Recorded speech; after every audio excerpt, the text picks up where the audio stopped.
नमस्ते प्यारे बच्चों। तो आइए आज हम इस वीडियो के माध्यम से कक्षा 7वीं की भाषा भारती एड ग्रेड अभ्यास पुस्तिका के माध्यम से समझेंगे। जो हमें एड ग्रेड अभ्यास पुस्तिका मिली है यह 2004 और 5 की यानी इसी वर्ष की, इसको हम भरेंगे और अपनी एड ग्रेड अभ्यास पुस्तिका में इस प्रकार से हम इसको भर लेंगे। तो देखिए यह जो यहाँ पे हमें एड ग्रेड अभ्यास पुस्तिका का पाठ 4 दिया गया है, तो इसके पहले वाले जो पाठ थे वो हमने पिछली वीडियो के माध्यम से कंप्लीट कर लिए थे। आज हम समझेंगे पाठ 4 दो कविताएं। ठीक है, यह पाठ दिया गया। तो सबसे पहले पाठ में देखें तो इसमें दिया गया है बहुविकल्पीय प्रश्न। इन बहुविकल्पीय प्रश्नों में क्या रहता है कि हमें प्रश्न के 4 उत्तर दिए रहते हैं, उनमें से जो सही होता है उसको यहाँ पर लिखना है और टिक भी लगा लेना है। ठीक है, तो प्रश्न 1 देखिए, इसमें लिखा है धिन धिन धा धमक धमक, पंक्ति में अलंकार है, अनुप्रास अलंकार है। ठीक है ना, तो धा की पुनरावृत्ति हुई है इसलिए इसको अनुप्रास अलंकार बोलेंगे। यहाँ पे देखिए प्रश्न क्रमांक 2 दिया कि फूले कदम कविता में कवि का मन किसे छूना चाहता है। तो किसको छूना चाहता है? फूले कदम यानी कदम को छूना चाहता है। इसमें हम यहाँ पे टिक लगाते हुए यहाँ पे इसको भरना भी है उत्तर के रूप में। ठीक है, चलिए अगला प्रश्न क्रमांक 3 भी इसी प्रकार से, मेघ बजे शब्द से आशय है बादल गरजे, मेघ बजे यानी बादल गरजे। चौथे में कदम के फूल के आकार की समानता गेंद से है। ठीक है ना, कदम के फूल जो रहते हैं। यहाँ पे देखिए प्रश्न क्रमांक 5 दिया गया है, उपसर्ग के प्रयोग से बना शब्द है हर, इसमें अभिनंदन, इसमें अभिनंदन, अभी जो है इसमें उपसर्ग आया है तो यह उपसर्ग से बना हुआ शब्द है। ठीक है, देखिए तो इसके आगे जो हमारे प्रश्न अगला दिया गया खाली स्थान। लेकिन इसके पहले बता दूं कि कुछ बच्चे जो कमेंट्स कर रहे थे, कमेंट्स दिया है कि सर आपकी हमें वीडियो प्राप्त नहीं हो रही है, क्या करें।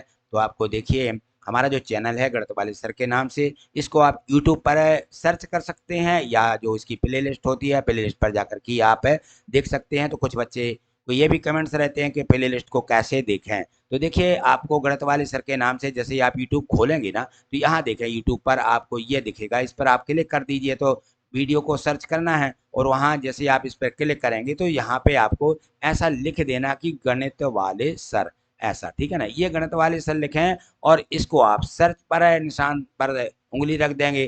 ठीक है ना, तो गणित वाले सर के नाम से कोई ऐसी वीडियो आ जाएगी, उस वीडियो पे आपको क्लिक कर देना है। जैसे हम वीडियो पर क्लिक करते हैं तो आपको क्या दिखेगा, ये हमारी वीडियो दिखेंगे और उसके बाद में प्ले लिस्ट दिखने लगेगी। क्या लिखा है ये?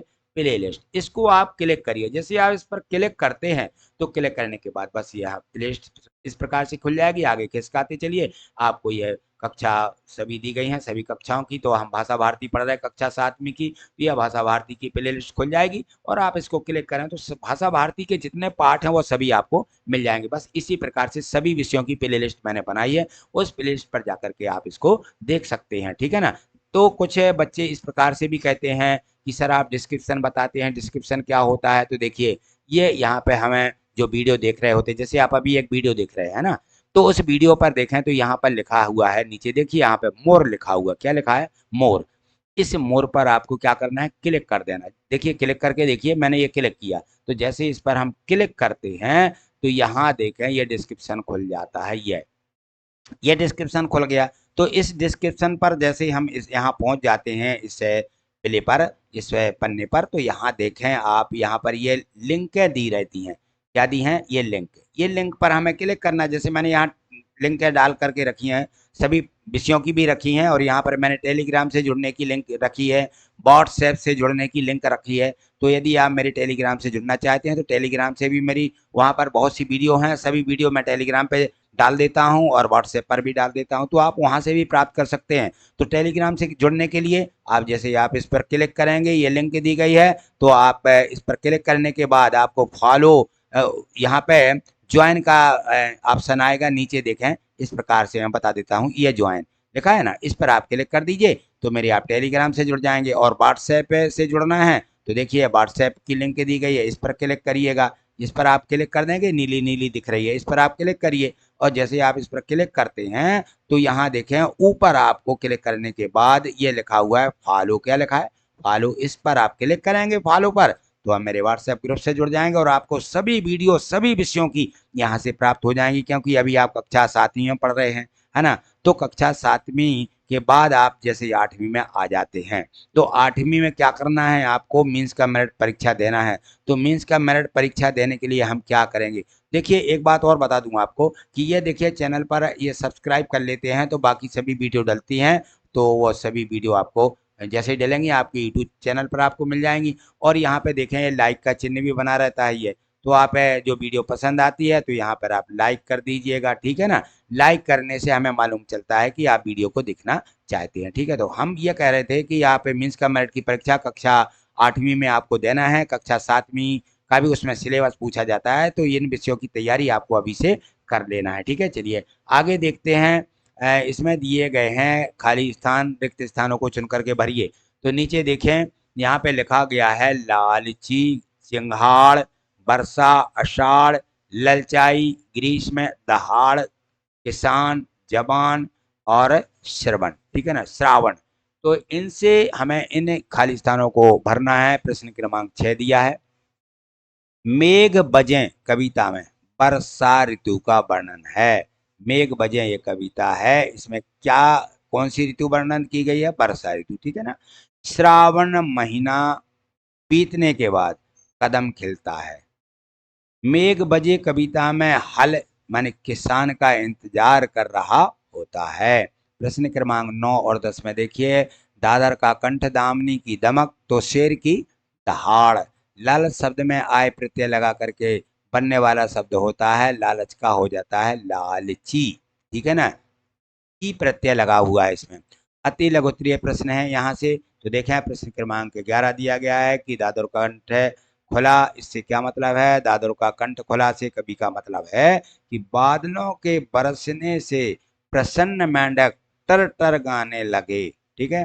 प्रश्न क्रमांक 12 देखें, प्रश्न क्रमांक 12 दिया है, प्रश्न क्रमांक 13 दिया है। ये सभी प्रश्न आपको यहाँ से कंप्लीट कर लेना है, ठीक है। चलिए अगले प्रश्न यहाँ पे लघुत्तरीय प्रश्न दिए गए हैं। प्रश्न क्रमांक 15 दिया गया कि दो कविताएं पाठ से तुक वाले शब्द का प्रयोग करते हुए, ऐसे तुक वाले शब्दों को खोज करके लिखें और किसी एक शब्द का वाक्य में प्रयोग करें। देखिए तुक वाले शब्द का मतलब होता है जिससे बार बार वही ध्वनि निकल रही होती है। चंदन नावाद में आया, नंदन दन, है ना, ये तुक कहलाता है। तरस, बरस, देखें ये राव सरस है, राव सरस। यहाँ देखें चमक है, दमक, माव का मक है, माव का मक इसमें आया। रीता, बीता, एन ता में आकी मत्ता लगा लीजिए, यहाँ ता में आकी है, बीता। इन वाक्यों में जब पिताजी को उनके बेटे विवेक ने परीक्षा में फेल होने की खबर सुनाई, तब पिताजी उस पर बरस पड़े। क्या बरस शब्द आ गया, बरस है, तरस है ना, ये शब्द रहते हैं। चलिए अगला प्रश्न क्रमांक 16 देखें। यहाँ पे पंख बना हरिश्चंदन, पंक्ति का भावार्थ इसको हमें बताना है। तो पंख बना हरिश्चंद्र से आशय है कि वर्षा के कारण उत्पन्न हुई धरती की कीचड़ भी हरिश्चंद्र के समान हो गई। 12वां देखिए 17वां प्रश्न है।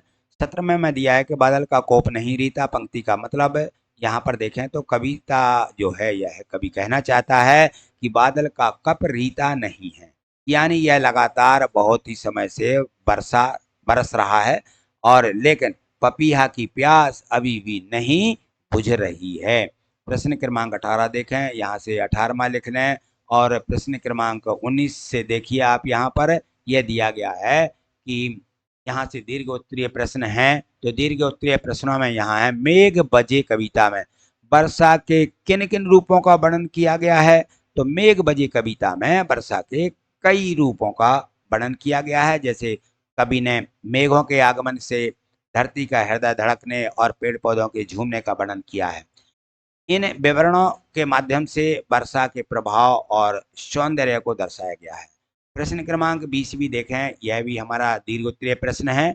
इसमें है कि वर्षा ऋतु का वर्णन अपने शब्दों में लिखिए। वर्षा ऋतु में बारिश के कारण प्रकृति हरी भरी हो जाती है, आसमान में काले बादल छा जाते हैं और बिजली चमकती है और ठंडी हवाएं चलने लगती हैं, है ना।